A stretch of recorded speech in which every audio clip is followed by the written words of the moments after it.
Hello, and welcome to the Optimizing Human Performance podcast. I'm John Paul Nevin. And I'm Martin Jones. In this show, we talk to eminent experts about how to unlock the full potential of people who operate in high-stress, high-stakes environments. Today, we're joined down the line from the United States by Dr Chris Connaboy. Chris is an expert in movement, coordination, and skill acquisition. It used to be that any variability in the performance of a skilled performer was seen as error. It was a deviation from what was the most successful, optimal solution. What we now understand that variability is flexibility, adaptability. As a former infantry soldier in the Black Watch, Chris has a particular research interest in training practices employed by the military, including load carriage. Doing loaded matching in tightly formed squads might look pretty, it's doing you no favours. Because it's about the pace that everybody can maintain, but they find their own solution to it. Don't prescribe a solution that just doesn't fit them. We discuss motor control, perception-action coupling, and Chris's groundbreaking new research into gait analysis. Chris, welcome to the Optimizing Human Performance podcast. How are you today, bud? I'm great, thanks. Thanks for inviting me along. It's a pleasure to have you on. So I think for our listeners, Chris, it'd be really insightful if you could provide an overview of your background, wherever you came from, what have you done, and what are you currently doing? Absolutely. It's a little bit of a convoluted background and probably not the most traditional one to get where I am right now. I started out in Grimsby, northeast of England, and if you've ever been to Grimsby, you realise why I wanted to get out of there as soon as possible. And the first opportunity, I was like, I'm going to join the army. As you can probably tell by this glorious Scottish accent I've got, not all my family's Scottish, and so I ended up joining the Black Watch, which is a mark of and a measure of resilience, the fact that I turned up as an Englishman with this English accent in the Black Watch. Very true. It certainly was, and I was reminded of it at every opportunity. I left school with very few qualifications. I'm not a smart man, very Forrest Gump. I had massive undiagnosed ADHD, which I only found out about 5 years ago. And this really colours my experience and everything that I went through to get to where I am now. So I'm in the Black Watch and you're doing the usual thing in the army and you're like, this young, naive, 17, just turned 18 as I joined the regiment. I'm like, I've got questions. Why are we doing it this way? It doesn't make sense to me. In terms of the training practices, in terms of why we did certain things around our PT, we just ran and ran and ran. I was training like I was going to be a 15K runner, like that was going to be my specialty, because that's what we did. I'm thinking that doesn't correspond to the activities that I do as an infantry soldier. I'm lugging weight around, and then when I get to where I need to be and do the kind of the kinetic stuff, I'm explosive, I'm lifting weights, I'm pushing things out the way.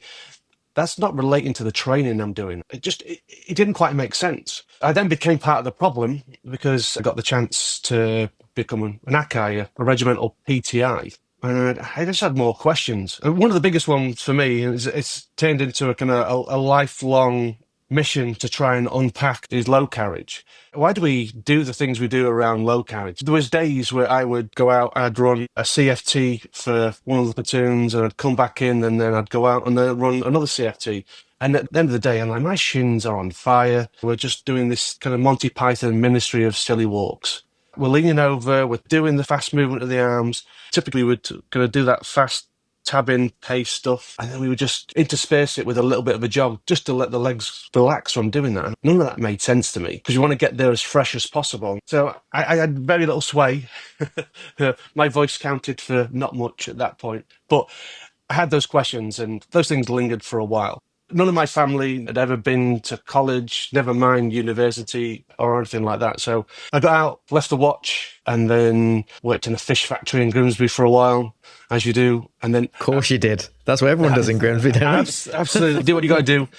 Before I joined the army, I'd gone on to one of the first public service courses in the country, which is meant to be a uniformed services preparatory course. Had a great time on there and got to know some of the faculty at that college. As I left the military, I reached out to a couple of those guys and said, what is there? What can I do? And they said, there's this new HND in sports science. So on my HND, I was really interested in psychology. On my undergrad, I did physiological kind of thesis, and I went back to the watch and did some work there, looking at physiological demands of a variety of tasks. After that, I realised maybe psych or phys wasn't my thing, and then I thought, biomechanics, definitely my thing. Obviously, you can see the ADHD playing into this. And so biomechanics came along, and again, I was focused on performance. It was all about sport. Did this master's in biomechanics. During that time, I realized the questions I was really interested in were actually questions around motor control. I found my holy grail, because that is physiology, it is biomechanics, it is psychology, it's all these wrapped into one. It's this eclectic mix trying to address real world questions. And for me, I just found it was an epiphany in terms of this is what I want to do and this is how it relates to me understanding the world. Awesome. Can we talk a little bit about motor control? Absolutely. As you were talking, something came to mind. I was having a chat relatively recently with a colleague who was doing some combatives training, striking, wrestling, that kind of thing. Yep. And he was telling me basically a young officer had come through this course and just couldn't move. This is someone who's a professional trainer, very experienced. He said he couldn't teach him because this guy just couldn't move properly. He was moving around like a rock'em sock'em robot. It just looked wrong, just looked completely wrong. Yep. So from a motor control point of view, can we help people? Can we train that lack of movement capability out of them? Or is it just, right, sorry, mate, you've got to go and do something else? What do we do? There's some real important questions. One of the questions is it trainable? Can we do something? And it is absolutely trainable. It is dependent on a series of things. And what led to that instance is probably not a lot of movement or the right types of movement at an early age. We develop these fundamental movement behaviors as a young child. If we're not exposed to them early on, we kind of get locked into movement behaviors, movement patterns, movement solutions, which are successful for us in a particular context. In a more high performance context, it's not successful. It's never going to be a solution to the movement problem that's being posed to you. And you don't have the skill repertoire. And that skill repertoire is essentially the flexibility. I don't mean that in a stretchy kind of muscle type way. I mean flexibility in terms of the redundancy in your system, in terms of all the available solutions you have at any one given time for any particular movement problem that's presented to you. And if you've got a limited subset of movement capabilities, you're always going to struggle. It's not to say we can't go back and unpick that, but that can be a lengthy process. And if you haven't got the time, there's maybe a decision there about whether someone else can be popped in who is more trainable, is more readily going to achieve the standard and be able to execute. Yeah, I think Preston Klein, who came in for an episode, he talked about everybody's trainable, but how long's your runway? When time is a constraint, some people just take too long, right? Yeah, absolutely. And there's different schools of thought. And I come from ecological dynamics, dynamical systems theory type approach. And so it's about the interaction of constraints. You've got the constraints of your physical makeup, your own biology, the organism that is you. You've got the things that you're required to do, the tasks, and then you've got the environmental constraints. And all these act and interact. And dependent on your own organismic constraints, you can interact with the task differently compared to someone else. If you're taller, shorter, stronger, more felt-like, you act and interact with those task constraints. And again, that can change depending on the environment you're in as well. So we can look to manipulate those. One of the key things I look at is rate limiters. What is limiting your performance or your progression in your performance? And so those things aren't self-evident. Sometimes they seem like they are, but sometimes they're not. It can be something that we need to go right back and unpick. And this is why, again, from a dynamical systems behavior perspective, we talk about non-linear changes in behavior. It's not, the more I practice something, the better I get. And there's this linear relationship. And that's not necessarily the case. We see this, I practice, and then something happens and boom, we can see this huge leap in behavior. And like, well, what happened? Well, typically there's been some adaptation that's changed a rate limiting behavior. And then once that goes beyond a threshold, there's an abundance of physical resources you can tap into and execute movements so much more effectively, more efficiently, and be more skillful in their execution. Yeah, I think you see that a lot in education, just generally. We call it a threshold concept. You can see when people suddenly understand something, it opens the floodgates and the threshold has been crossed, and now they can pick up all these different skills and they can understand different concepts so much clearly. So really interesting to hear that.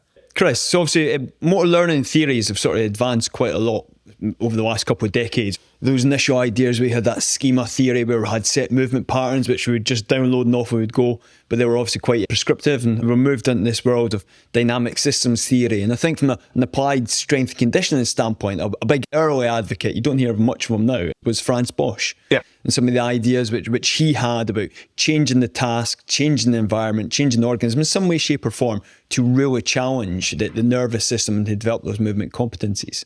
So with that in mind, let's think we've got someone who we're asking them to perform a squat. So a nice simple movement, the back squat. And they're not performing the movement well. They have, let's say, a mobility restriction. They're not going into ankle dorsiflexion. Their knees are going valgus, and their trunk, they're sort of dropping in on top of their chest pretty much. Based on your experience as a PTI and the knowledge you've got, how would you apply dynamic systems theory, real world, to try and tidy up that issue? Great question. And first of all, you've got to understand, is there actually an issue? Because again, going back to those organismic constraints, the constraints of the body we live and work in. If you've got long femurs versus short shank, you're going to do a different squat to someone who's got a relatively short femur. Look at people's sitting height versus their standing height, and sitting height can be identical, and they stand up and they can be nearly a foot between people. So people's constraints are going to limit the way in which they can perform a task. And what is right for someone is definitely not right for someone else. We're working with individuals here. We can't be prescriptive in terms of the solution. One size does definitely not fit all. I did a load of this work in high performance swimming. Everybody wants to be, what's Phelps doing? What was Ian Thorpe doing? I'm going to swim like him. Well, no, you can't exploit the same dynamics as him. So you swim like you optimize your performance that you can produce given your constraints, given the tasks and the environment. So we go back to that. Okay, what am I working with? If I've got a really long femur, there's a behavior that's not available to me, and no amount of training is going to change that beyond a certain extent. I can get better at it, absolutely, but it really comes down to what is right for that individual. I think one of the perfect examples of this is flat feet. We say that flat feet's not good. If you want to join the army, you're going to get questioned about that. But then we see flat feet in certain populations. South Sea Islanders, there's a great occurrence of flat feet. But flat feet in that population doesn't lead to the same problems. And so it's not flat feet by itself that is an issue. It's the things that go along with that in certain cultures and lifestyles which lead to the risks for other injuries. Oh, cool. Interesting. Very interesting. Chris, I've got another question, again, based on some personal experience. Tell me. I've worked with some individuals who just try and just do the exact same movement every time. And for them, it's like expert performance is shown with limited variability in motor performance. They just do the exact same thing over and over again, and they feel like that's what they're aiming for. That is the end point.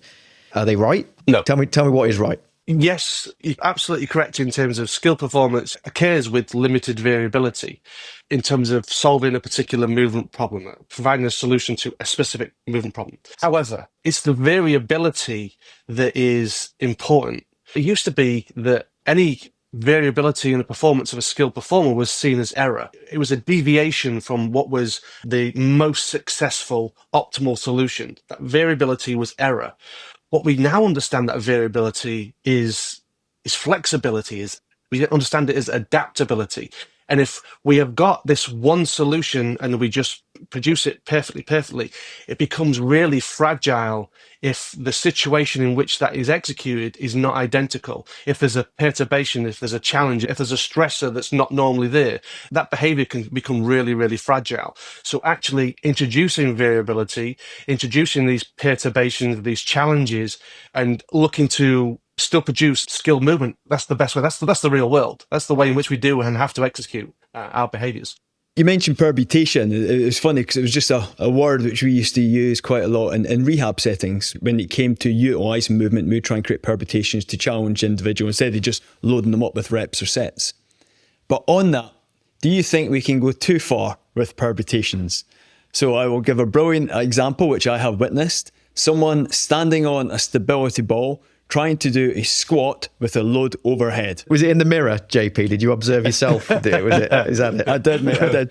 But cut a long story short, this individual performed the movement. He got one rep out, which was fair enough. Second rep went tits up, fell, bounced, and as he bounced off the stability ball on his bum, they said load above his head, smashed him on the head and knocked him out cold. It was an extreme example of someone who was probably trying to look clever in that environment, if I'm totally honest. But if we think about this idea of dynamic systems theory and creating permutation and challenging and changing the environment and the task, to me, that's extreme. It's not safe. What's your sort of view, Chris? It depends what your goal is. If your task requires you to balance heavy things overhead on unstable surfaces, then train for that. I'll give an example. Walked into a gym and there's a guy, he's doing the kind of wrestler headstands where you basically perform a bridge, but it's on your neck. He's on his neck and he's rolling backwards and forwards. He's also doing bench with 220 kilos while doing that, while rolling backwards and forwards. And then I'm like, okay, well, what does he do? This is a kind of a grappler, jiu-jitsu, UFC type guy.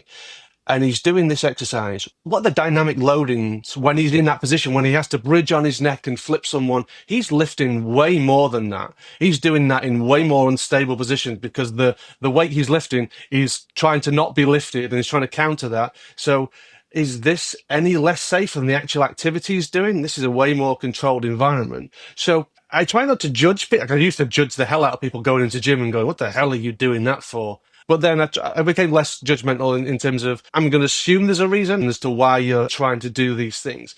It all depends on what goal you're striving for. If this is a stepping stone and it makes sense, then there's a unique potential for that to make sense. But 9 times out of 10, it's just someone being a dick. Or someone getting the likes, they're getting the Instagram likes, so they're generating a massive following online. Yeah, yes, absolutely.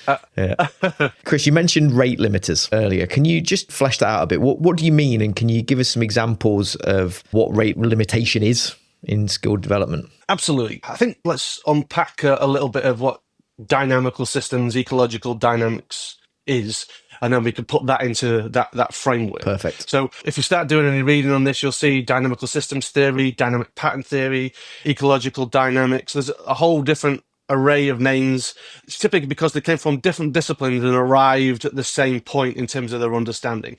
So these theories are couched in understanding the interplanetary movements, the weather systems, and now we've been applying them to understand human movement.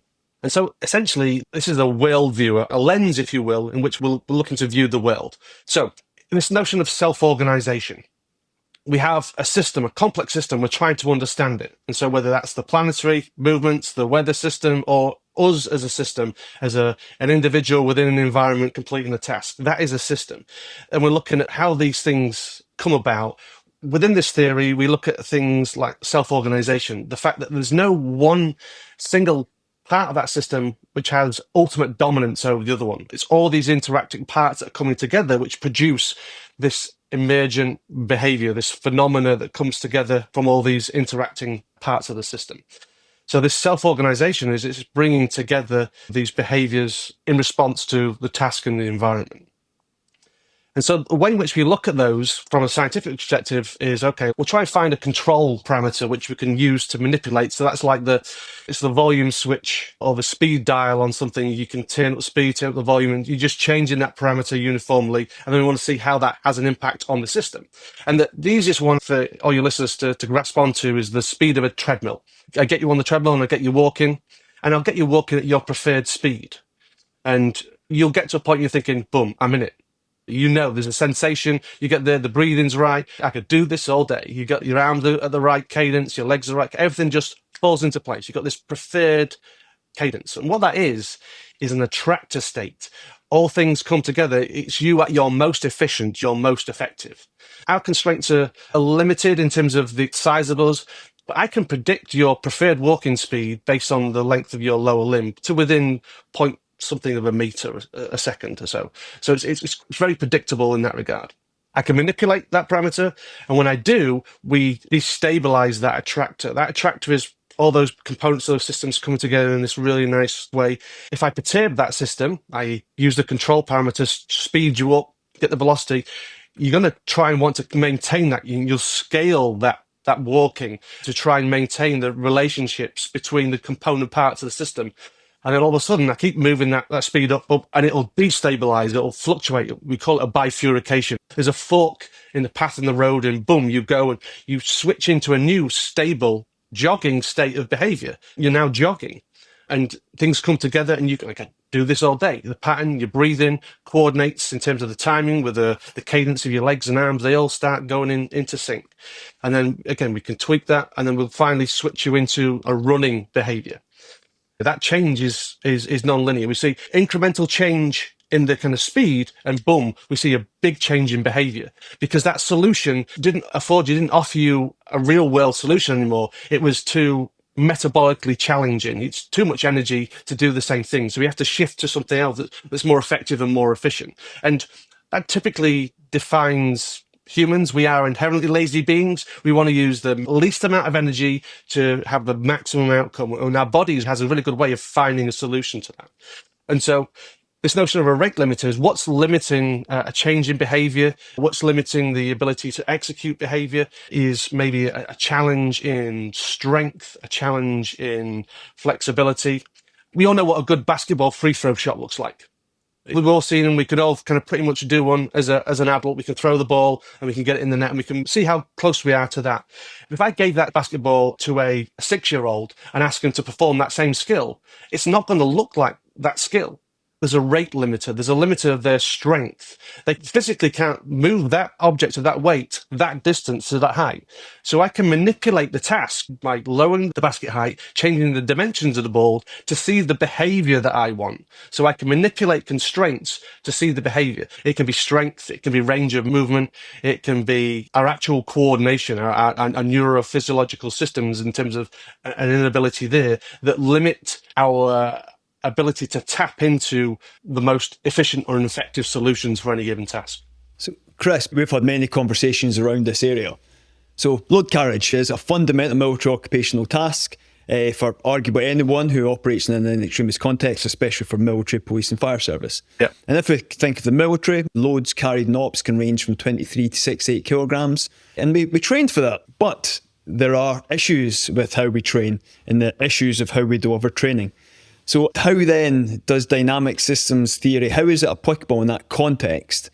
And what potential advantages could thinking around that line and utilising this concept bring to the table in order to enhance the delivery of load carriage conditioning? That's the perfect question for me, because that's been pretty much my life's work. This comes back to that earlier point I made about load carriage, having questions when I was this private soldier and the regimental PTI about why do we do the things we do around load carriage. And so as I was still doing the PhD, I got a chance to work with Ricky Simpson, ex-para. He's now over in the States as well. And we did this research looking at the physiological aspects of load carriage in those populations. And the thing we saw was when these guys were walking on the treadmill, every 3 minutes we increased the velocity, and we get to the point when they should make the transition from walking to jogging.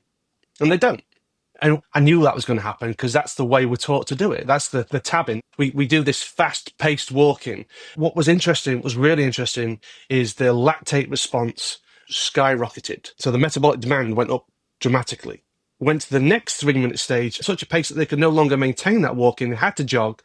That demand went down whilst they were jogging, which is a little bit counterintuitive because we want to get to where we need to be as fast as we can and be fresh to do the work of a soldier. And say, well, that's a bit counterintuitive because we're not doing the thing that's going to save our energy. The other argument is about kinetics in terms of if we do walking, we're minimizing the vertical translation, the up and down of the center of mass. And if we're doing that, the forces that we're exposed to in the lower extremities should be lessened because there's less generation of potential and kinetic energy as we go up and down. And so we're saving the limbs from exposure to these high demands, which could have fatiguing consequences. And I was like, yeah, it makes sense, but you haven't got to be convinced. That led into a series of studies, which are still ongoing today. And it's looking at, okay, let's manipulate the speed. Let's do this force marching, tabbing. Let's look at the kinetic chain. What's happening up the kinetic chain? We concentrated on the knees because you talk to any 25 plus infantry lad and their knees are giving them a little bit of concern. And we know that osteoarthritis in these populations is way higher than it is in its civilian counterparts at a much earlier age. So we looked at force marching with various loads and compared them directly with jogging at the same load and seeing what was happening. What we've shown is that whilst, the center of mass is limited in terms of its vertical translation, we come back to this notion of the variability In this case, variability in terms of the loading of the structure is reduced. Come back to your earlier question about variability good, variability bad. In this case, reduced variability is bad. We're not robots. Every step is not identical. There is a subtle variation. And that subtle variation actually is useful because it means every time we take a step, the structures are loaded ever so slightly differently. So we're not overloading the same point on the structures every single time. So what we do when we look at forced marching, we see this hot spot. First of all, we see this load at the heel is much greater during forced marching than is at jogging. And then we see this hot spot in terms of this point within the capsule of the knee that is loaded much more frequently when we do this forced marching. And again, this is all speculative because we're looking at potential mechanisms. We're not looking at how these change over time yet. And so what we found is that if you do this forced marching, you're going to load the knees in this really stereotypical way, which isn't the case if you did jogging at the same way. So yeah, the absolute total forces experienced by the center of mass may increase, but they can be mitigated more effectively by the lower extremities if we jog at the same pace. So going back to where this question all started, those days of tabbing around Turnhill, with that in mind and what you know now, if I was a policymaker and came to you, right, Dr Connaboy, what does this mean? What piece of advice would you give to us in order to enhance our load carriage capability and to reduce the likelihood of injury? What would it be? Okay, doing loaded matching in tightly formed squads might look pretty. It's doing you no favours. Yeah, it keeps everybody close together, and there's situations where that's necessary, but trying to get everybody in step, especially when you're doing this forced marching, absolutely not. It's not worth it. And we've only just looked at the knee. We haven't looked at other parts of kinetic chain yet. So there's potential this is having consequences all the way up through the lower extremity. So yeah, don't do it. Get people at their own cadence. And again, flip the script. Do some jogging interspersed with walking. Because it's about the pace that everybody can maintain, but they find their own solution to it. Don't prescribe a solution that just doesn't fit them. 110% agree. How about if we talk about the individual? Imagine one of our listeners is maybe considering a career in a defence and security profession where they have to do some kind of arduous test that involves load carriage. And they're training. Maybe they're going up and down small mountains with a big load on their back every weekend. What advice can we give to these people who are maybe going to go into these arduous tests with a load? How do we train better?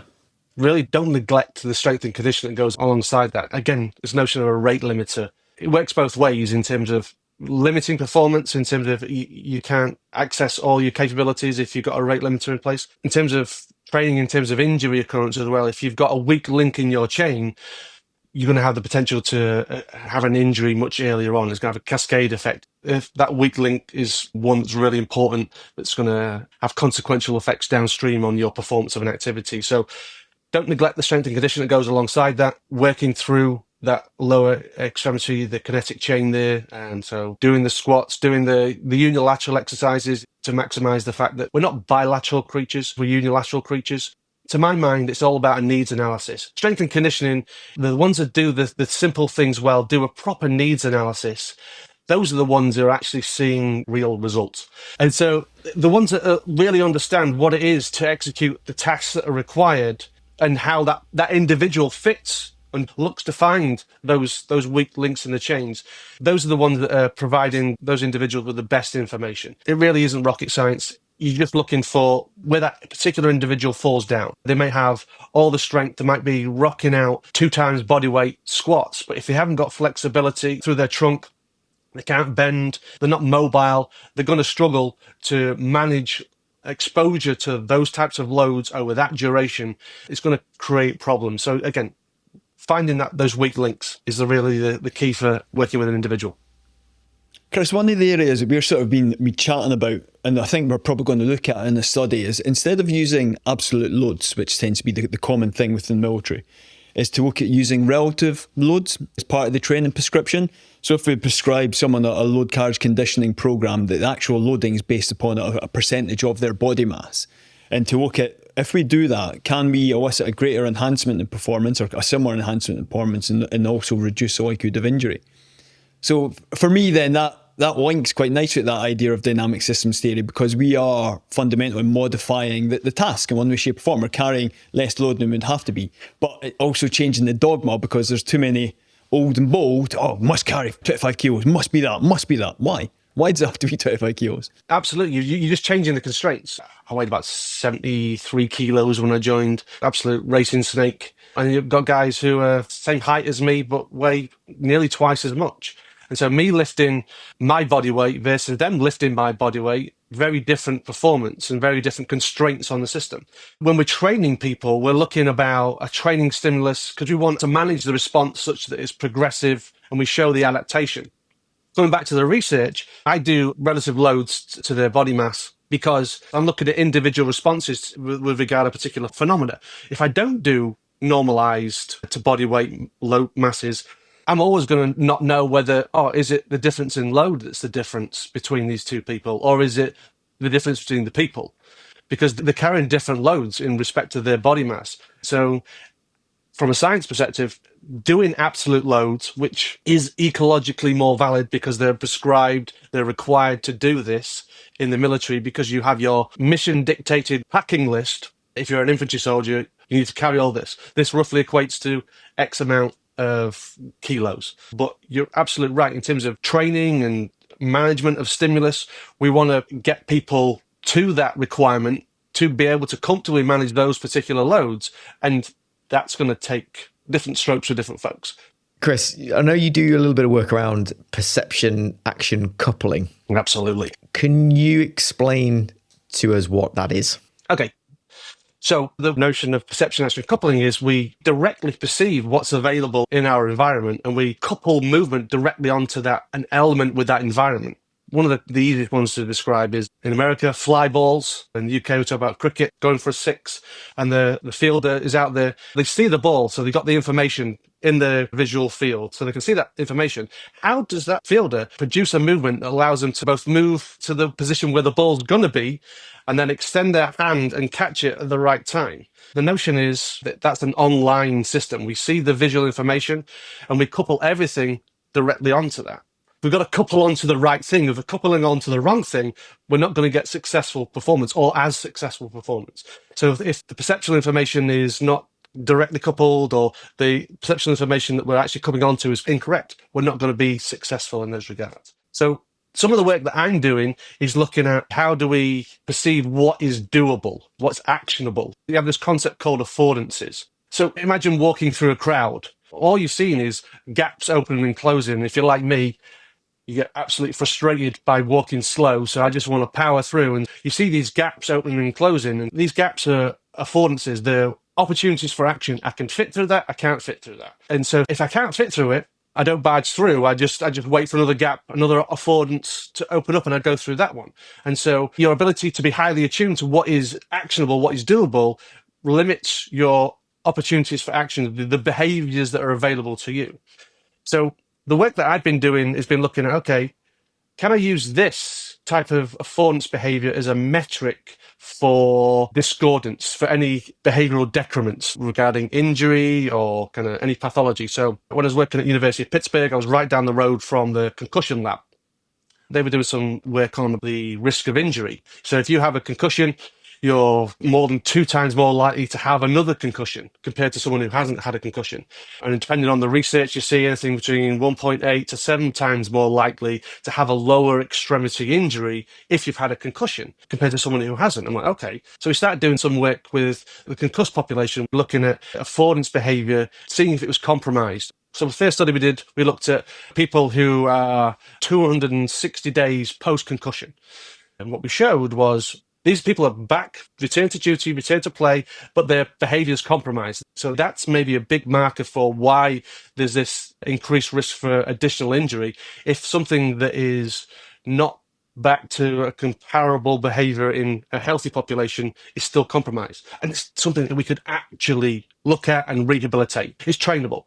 So we have a variety of other kind of innovation type research that's going ahead looking at how we can use movement as a biomarker of system behavior, whether it's in terms of injury, pathology, so on and so forth.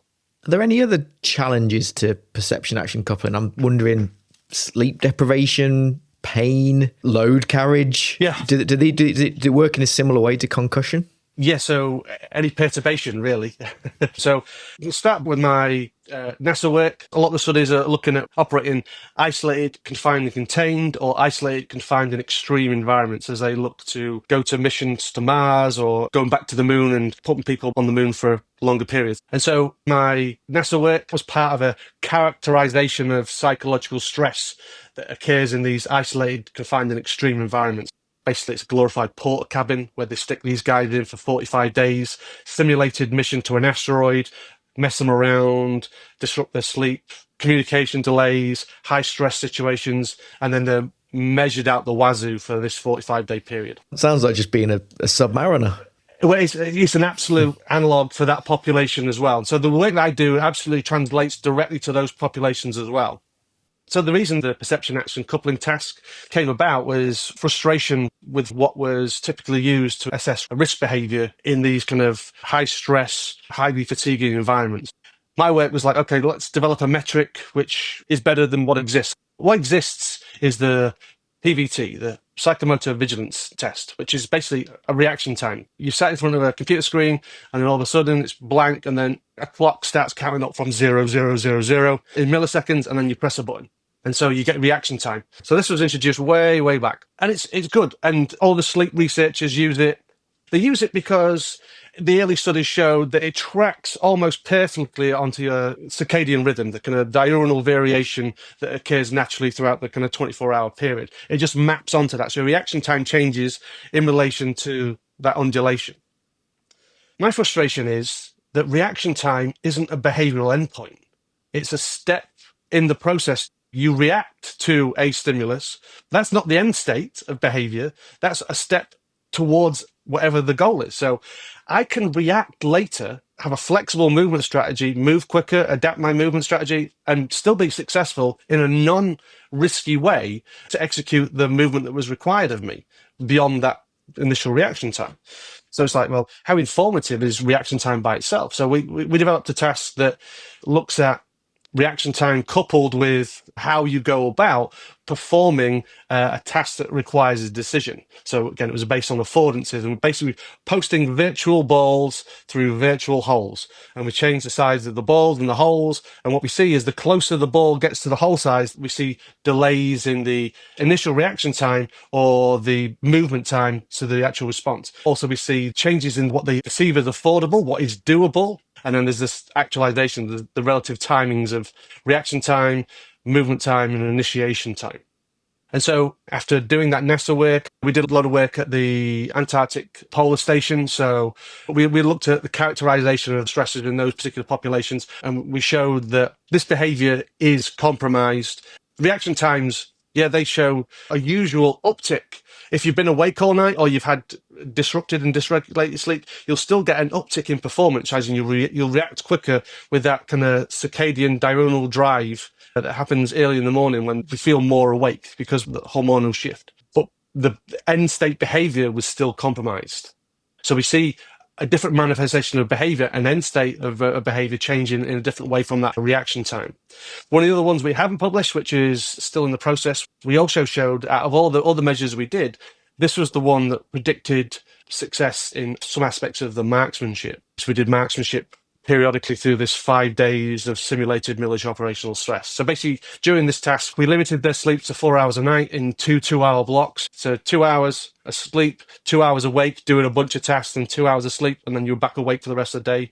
High physical activity, half your normal caloric intake, and then tested out the wazoo with all these variety of different metrics related to psychological performance, physiological performance, as well as resilience. Marksmanship, in terms of shooting accuracy in prone, supported, is really quite robust to sleep deprivation or disruption. But some of the more sophisticated moving target measures, they can be compromised, especially in more novice, more junior marksmen. And so what we did see, though, is this perception action coupling was one of the biggest predictors of compromised marksmanship performance. So more to come on that. This is hopefully getting out this year for definite. Interesting. It's like the analogy is like you see the deer run out in front of your car, but you can't move the car in time. You know, you see the target, but you just can't. You don't do anything about it. Absolutely, yeah. So our ability to respond timely is somewhat compromised. And so again, if we go back to marksmanship, when you've got a movement target, actually capturing the initial information, the initial movement is really important because it gives you the information around the trajectory, which you can couple directly onto and be ahead of the game in terms of moving at the right velocity. You're moving your action response, coupling onto that. So if you miss that initial point, you're kind of playing catch up, and then you've got to play catch up with your movement. So the movement becomes more risky. So you're more likely to make a mistake, and you're more likely to not be successful. Really interesting. I'm looking forward to reading that when it comes out. Chris, you've been talking to us for a while now, and we could keep going for a long, long time. Yeah. Absolutely. You got all the new stuff I haven't done. Yeah, this is hot off the press. Who needs conferences these days when you've got podcasts? Absolutely. What we like to do as we wrap up is to basically give you the opportunity to give us the final words, if you will. Okay. This can be something that you haven't talked about yet that you feel is really important, maybe something you want to reiterate. So Chris, over to you. How would you like to wrap this episode up?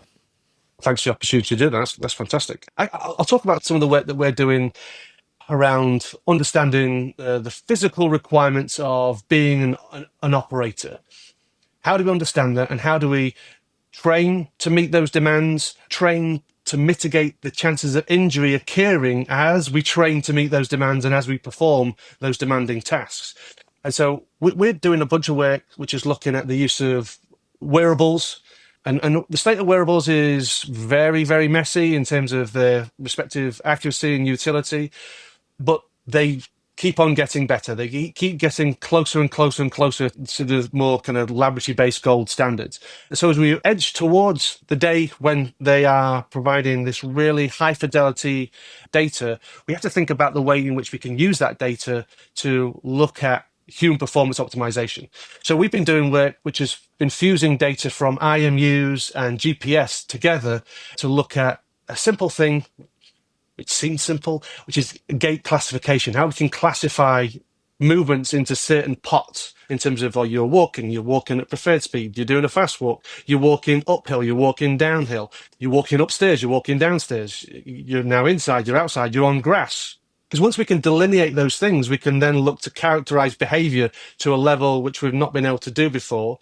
And then once we've been able to do that, we can put those behaviors into the respective bins, and then we can start using really sophisticated analytical approaches to what we call signal complexity analysis to analyze gait behavior. The same way people now are using heart rate variability as a marker of the state of an individual in terms of stresses or capabilities and capacities. Same way we're looking at variability in someone's gait cycle, we can use that as a check engine light with regard to their behavioral responses. Your gait is like your signature, it's your movement signature. Consequently, if that fluctuates and oscillates, it can give us an indication in terms of the health of the system. So this is broadly systems health analysis. We look at that system and how it fluctuates and evolves over time, much like we do with heart rate variability, but with the gait, and it gives us the check engine light in terms of, okay, how are you responding to the training stimulus? A group out of Germany in a very controlled environment have shown that this is a really useful metric for analysing fall risk. If you see these changes in these behaviours, you're more susceptible to falling over, tripping and stumbling.